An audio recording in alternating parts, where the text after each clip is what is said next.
ஒரு பெண் திருமணம் செய்து கொள்ளாமல் குழந்தை பெற்றுக் கொள்ளலாம், அதில் எந்தவிதமான தவறும் இல்லை என்று கூறிய நடிகர் சத்யராஜின் மகள் திவ்யா சத்யராஜின் கருத்திற்கு பல்வேறு தரப்பிலிருந்து கடுமையான எதிர்ப்பு கிளம்பியிருக்கிறது. தமிழ் சினிமாவில் வில்லனாக அறிமுகமாகி பின்னர் கதாநாயகனாக மாறியவர்தான் சத்யராஜ். ஜமீன் குடும்பத்தைச் சேர்ந்தவர் என்றாலும் நடிப்புக்காக தனது சொந்த ஊரான கோயமுத்தூரை விட்டு வெளியேறி சென்னைக்கு வந்து பல கஷ்டங்களையும் சவால்களையும் தாண்டி 100க்கும் மேற்பட்ட திரைப்படங்களில் பல மொழிகளில் வில்லன், குணச்சித்திரம், கதாநாயகன் என பல்வேறு பரிமாணங்கள் நடித்து தனக்கென ஒரு தனி இடத்தை பிடித்தார். மேலும் ஆரம்ப காலகட்டத்திலிருந்து பெரியாரின் கொள்கைகளால் ஈர்க்கப்பட்ட சத்யராஜ் இப்போது கூட நடந்து முடிந்த சட்டமன்ற தேர்தலில் திமுக வேட்பாளர்களை ஆதரித்து பிரச்சாரம் செய்தார். மேலும் சத்யராஜுக்கு சிபிராஜ், திவ்யா என்ற ஒரு மகனும் ஒரு மகளும் உள்ள சூழ்நிலையில் சிபிராஜ் நடிகராகவும் தாவேக ஆதரவாளராகவும் செயல்பட்டு வருகிறார். அது மட்டுமல்லாமல் சத்யராஜின் மகள் திவ்யா தனது தந்தையை போல பெரியார் கொள்கைகளிலும் திமுகவில் நிர்வாகியுமாக செயல்பட்டு வருகிறார். ஒரு ஊட்டச்சத்து நிபுணருமான திவ்யா சத்யராஜ்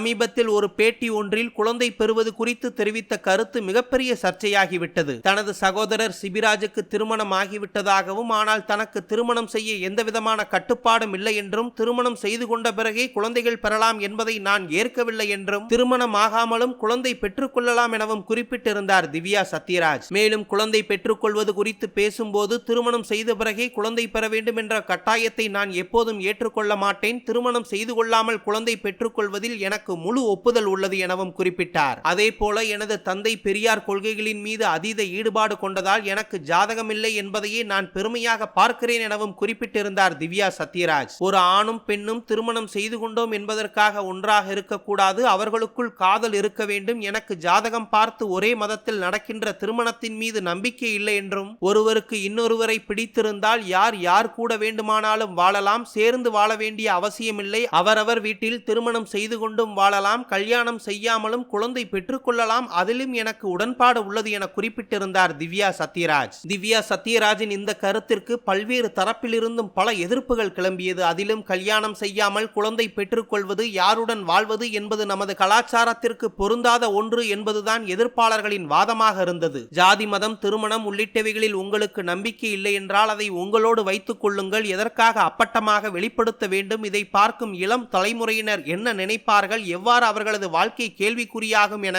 இணையவாசிகள் கேள்வி எழுப்பியதோடு மட்டுமல்லாமல் அவரது தந்தை சத்யராஜ் இதற்கு பதிலளிக்க வேண்டும் எனவும் குறிப்பிட்டிருந்தார்கள். இதற்கு பதிலளிக்கும் விதமாக பேசிய சத்யராஜ், நான் ஒரு தீவிர பெரியாரிஸ்ட் எனவும், எனக்கு ஜாதி, மதம், சடங்கு இதிலெல்லாம் உடன்பாடே இல்லை எனவும், திருமணம் குறித்து என்னிடம் கருத்து கேட்டிருந்தார்கள். திருமணம் என்பது கட்டாயமில்லை, அது தனிநபர் விருப்பத்தை சார்ந்த விஷயம். திருமணம் செய்வது, விவாகரத்து பெறுவது, தனியாக வாழ்வது என்றாலும் அது அவரவர் தனிப்பட்ட விருப்பம். திருமணம் இல்லாமலேயே நமக்கு ஒரு குழந்தை வேண்டும் என்றாலும் இன்று இருக்கும் மருத்துவ வளர்ச்சியில் அதற்கான வாய்ப்பும் இருக்கிறது என்று குறிப்பிட்டிருந்தார் சத்யராஜ். மேலும் திருமணம் செய்து கொள்ளாமல் குழந்தை பெற்றுக் கொள்வது சரியாக அமையலாம், அமையாமலும் போகலாம், ஆனால் அதற்கான வாய்ப்பு உள்ளது. எனவே இதெல்லாம் தனிநபரின் விருப்பம் சார்ந்த விஷயம்தான் என்பது எனது கருத்து என குறிப்பிட்டார். எனவே இந்த கருத்துக்களில் எனது மகள் திவ்யாவின் விருப்பத்திற்கு நான் உடன்படுகிறேன் எனவும் குறிப்பிட்டு பேசியிருந்தார் நடிகர் சத்யராஜ். சத்யராஜ் மகள் திவ்யாவும், இதுதான் எனது அப்பாவின் கருத்து, எனது நிலைப்பாடு, அப்பா என்னை நம்புகிறார், எனவே நான் சொன்ன கருத்துக்கள் சரியா தவறா என வேறு யாரும் எனக்கு சர்டிபிகேட் கொடுக்க தேவையில்லை என்றும், நான் என்ன செய்தாலும் என்ன பேசினாலும் எனக்கு முழு சுதந்திரம் அளித்திருக்கிறார் எனது தந்தை சத்யராஜ் என பெருமிதத்தோடு குறிப்பிட்டிருக்கிறார் அவரது மகள் திவ்யா சத்யராஜ். இவர்கள் இருவரும் என்ன விளக்கம் அளித்தாலும் இணையவாசிகள் தற்போது சத்யராஜையும் அவரது மகள் திவ்யா சத்யராஜையும் சமூக வலைதளங்களில் கடுமையாக விமர்சித்து வருகிறார்கள். சில நாட்களுக்கு முன்பு கூட இயக்குனர் பேரரசு குறிப்பிட்டிருந்ததாவது, தலைவா திரைப்பட பிரச்சனையின் போது விஜய் கை கட்டி அப்போதைய முதலமைச்சர் ஜெயலலிதாவிடம் மன்னிப்பு கேட்டார் என விமர்சிக்கும் சத்யராஜ், பாகுபலி திரைப்படத்தில் கட்டப்பா கதாபாத்திரத்தில் நடித்து கதாநாயகனை முதுகில் குத்தியது போல கர்நாடக மக்களிடம் பாகுபலி திரைப்படம் வெளியாக வேண்டும் என்பதற்காக தமிழர்கள் முதுகில் குத்தி மன்னிப்பு கேட்டவர்தான் சத்யராஜ் எனவும், நீங்களும் தலைவா திரைப்படத்தில் நடித்திருந்தீர்களே, உங்களுக்கு அந்த திரைப்படத்தின் மீது ஒரு நடிகராக அக்கறை இல்லையா என்றும், விஜயை போன்ற நடிகருக்கு அரசியல் தெரியாது என கூறும் சத்யராஜ் நடிகர் இல்லையா, அவரது மகன் சிபிராஜ் ஒரு நடிகர் இல்லையா எனவும் கேள்வி எழுப்பியிருக்கிறார். திமுக மேடைகளில் பெரியார் கொள்கை, சமூக நீதி, சமத்துவம் பேசும் நடிகர் சத்யராஜ் எதற்காக சொந்த ஜாதியில் திருமணம் செய்து கொண்டார், எதற்காக தனது மகனுக்கும் அதே ஜாதியில் திருமணம் செய்து கொண்டு இந்து முறைப்படி திருமணத்தை நடத்தி வைத்தார் எனவும் கேள்வி எழுப்பியிருக்கிறார் இயக்குனர் பேரரசு.